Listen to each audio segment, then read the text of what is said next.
The FIRE movement has grown in popularity over the last few years. Now, FIRE stands for Financially Independent, Retire Early. In this video, we are going to be covering what the FIRE movement is, different types of FIRE, how FIRE works, and whether or not FIRE is realistic.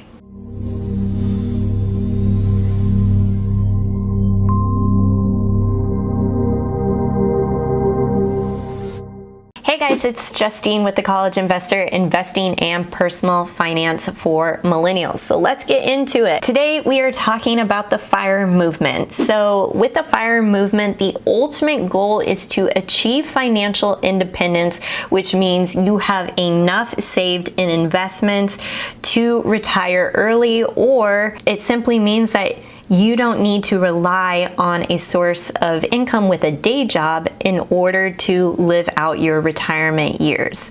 So what this all translates to is your savings rate. The more that you can save, the more likely it is that you will be able to retire early. Now, most FIRE members who are trying to achieve this lifestyle often have a savings rate of 50% or more of their take-home pay. So there are different types of FIRE levels. There's actually 4 different types that have kind of branched out and surfaced. The first one is the most popular, which is lean FIRE. Now, lean FIRE is one that you'll see a lot of people adhere to because they often live on a very strict budget and a minimalistic approach. So they aren't buying extras, they aren't eating out, they aren't buying brand new items. They really are paring down a lot of their monthly expenses so that they can build that into their investments in order to achieve a really high savings rate. Opposite of that is fat FIRE. So instead of focusing on frugality and minimalism, fat FIRE actually allows for those extras during retirement. So they are really focusing on building up the savings so that they can live a lifestyle that has a little bit more indulgences included. Plus, fat FIRE allows for just an extremely comfortable lifestyle and allows a little bit more leeway for unexpected expenses. All right, next up, this one is a really creative approach, the Barista FIRE method. And the Barista FIRE method simply means that you've achieved enough money inside of your investments to cover some of your expenses, but you'll still need a part-time job to cover the rest, hence the name barista.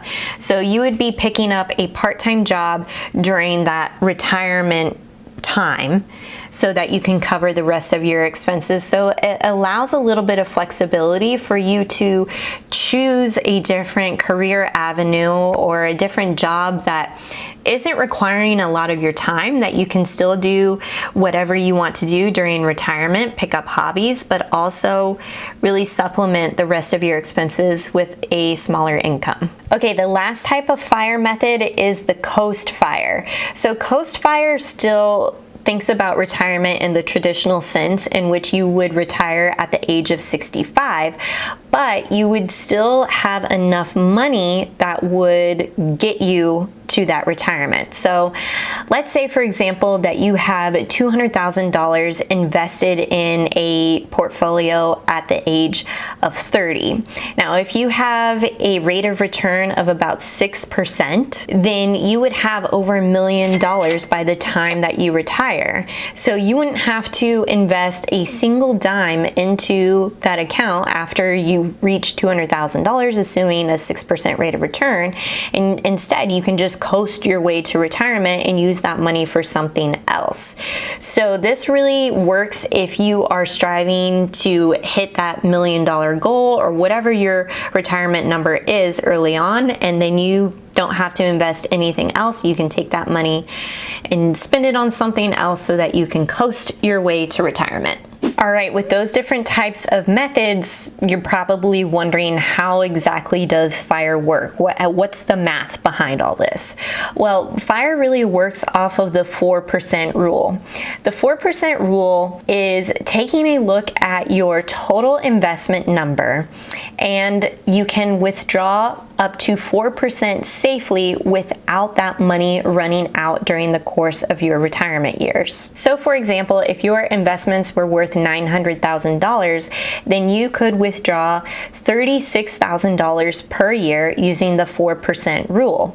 Now you could even be more conservative and maybe withdraw 2 to 3% of your portfolio in order to make that money last a little bit longer. You can also reverse engineer this and take a look at your monthly expenses now, multiply it by 12, and then figure out exactly how much money you need in total for your retirement at that 4% safe withdrawal rate. So once you achieve your retirement number, then you have the choice and the ability to retire if you want to. You can retire early, which there's a lot of freedom in knowing that even if things didn't work out with your current employer, if you wanted to hang on to that job or just simply let go, you have the ability to do so once you achieve FIRE status. So is the FIRE movement realistic? It's absolutely realistic, and many people across the country and across the world have been able to do and achieve this lifestyle. But remember that achieving FIRE does take some sacrifice in the beginning. You have to achieve a really high savings rate, which can be really difficult to do, especially if you live in a high cost of living area or you have a lot of debt. These are things that can hold you back from achieving FIRE status, but it's absolutely a possibility if you want to put in the work. Don't forget that you can make adjustments along the way and give yourself some flexibility to achieve these goals. Now, if you want to really build wealth and financial independence, it starts with gaining personal finance knowledge. We have hundreds of free resources for you to take a look at so that you can start building this path to financial independence early on. Be sure to check out all of those free resources at thecollegeinvestor.com.